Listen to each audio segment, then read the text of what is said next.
about you? Are you afraid of me?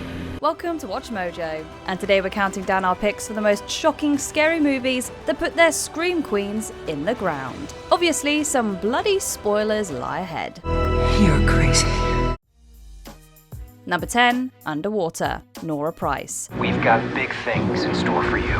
For the most part, this under-the-sea thriller is pretty typical genre fare. Time's running out, there's monsters on the loose, and everyone's trying to get the hell away before they become fish food. The catch? There's only 2 escape pods left, and leading lady Nora doesn't get either one of them. Instead, she heroically stays behind so her comrades can make it back to the surface. You better make it up there, okay? It's gonna be alright. What's more, she even blows up the underwater compound in order to take the fish monsters down with her. She may not live to see the credits, but Nora earns a different kind of credit in our books. 3, 2,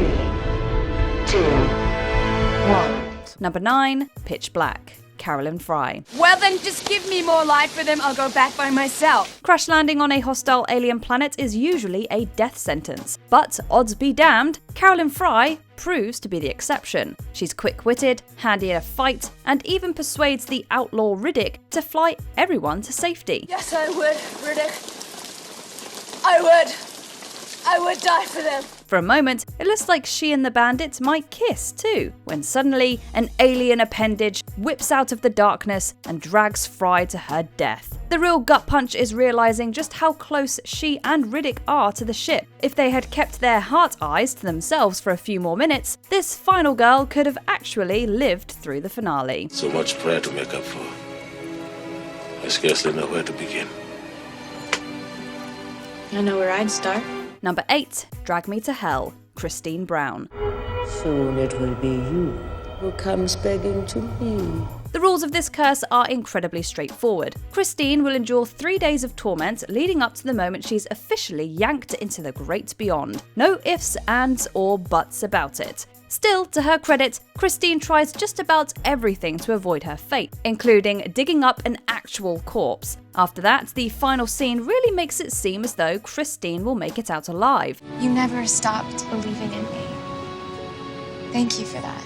But that just makes it hurt even more when the curse finally comes to fruition. In suitably dramatic fashion, Christine is physically dragged into the fire and brimstone, while a train passes over her mortal body. Yeah, talk about a flashy way to go. Number 7, The Descent and The Descent Part 2, Sarah Carter. Don't ask me to do that. I can't do that. No matter how you cut it, Sarah was always going to die in these caves. In the original version of The Descent, her supposed escape is just a last-minute hallucination before the crawlers presumably put her down for good.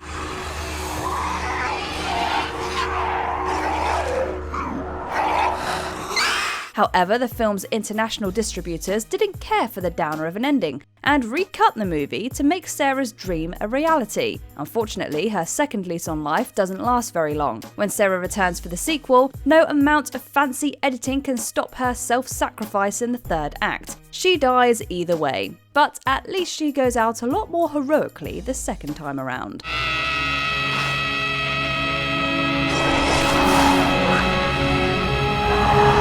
Number 6, Final Destination 2, Clear Rivers. Clear Rivers. Don't come any closer. When the omnipotent force of death begins targeting the survivors of a highway pileup, the victims track down the only person who can help, Clear Rivers. Since original co-lead Alex died between films, Clear is the only remaining survivor from the original Final Destination. It seems like the series is setting her up as the de facto face of the franchise. It's okay. It's over. But death has different plans. After being coaxed out of her self-imposed exile, Clear meets a fiery end by way of an oxygen explosion. The Final Destination films are known for their high body counts, and yet this death leaves the biggest impression. After all, if Clear isn't safe, no one is.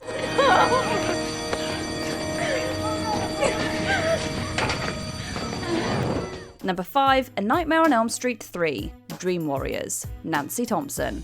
It takes a few tries, but Freddy Krueger finally puts Nancy Thompson to sleep permanently.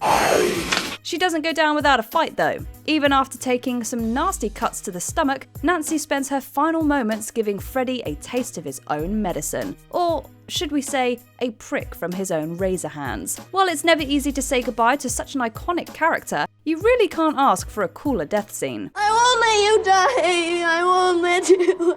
I'm gonna dream you into a beautiful dream. Forever and ever. It helps that Nancy's spirit isn't gone for long. Thanks to the series' meta-leanings, actor Heather Langenkamp returns to Elm Street for a cheeky role in the 7th installment, Wes Craven's New Nightmare. When that time comes, you're gonna have to make a choice. Choice? What kind of choice? Whether or not you're willing to play Nancy one last time. Number 4, The Cabin in the Woods, Dana Polk. Let's get one thing straight. Dana Polk is not your average final girl. She isn't even a virgin. But as the director says herself, we work with what we have. Coincidentally, so does Dana. When she learns that she and her friends are pawns in a twisted blood sacrifice, she decides to give a big middle finger to the world. She still dies in the end, but by refusing to complete the ritual, she effectively takes all of humanity down with her. It's time to give someone else a chance. You've really got to hand it to Cabin in the Woods. It doesn't just have the guts to kill its main character, it slaughters the entire human race too.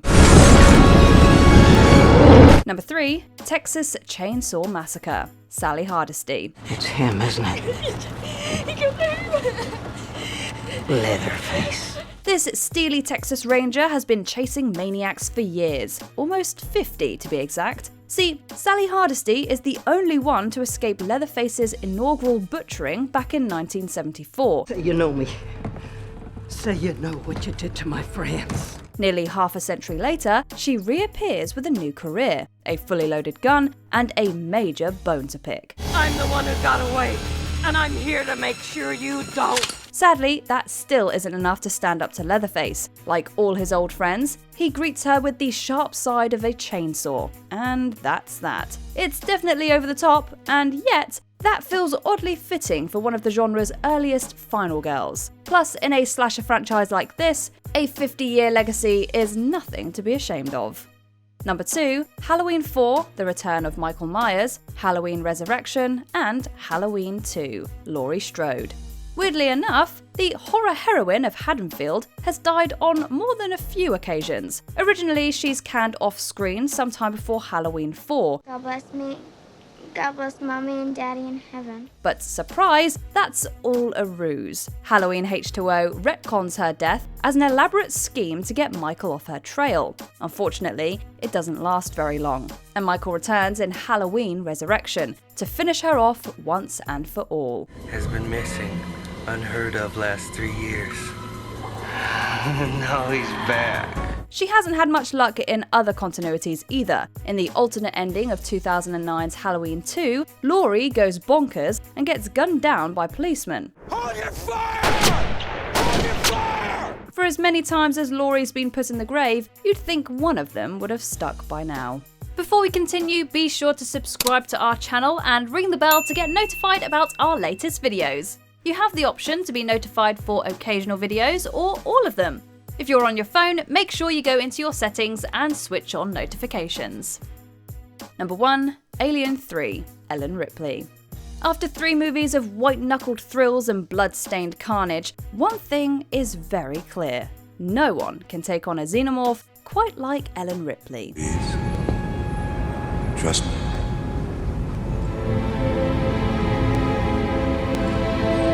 No. So it only feels right to have her go out doing just that. But to fully exterminate the alien embryo inside her, Ripley has to make the ultimate sacrifice too.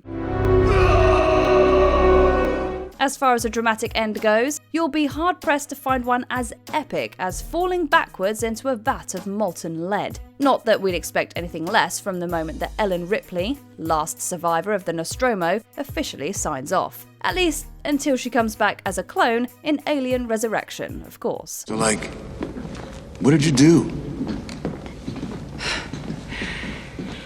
I died. What final girl do you want to see make a comeback? Let us know in the comments below. There's only room for one lead, and let's face it, your ingenue days, they're over. Did you enjoy this video? Check out these other clips from WatchMojo, and be sure to subscribe and ring the bell to be notified about our latest videos.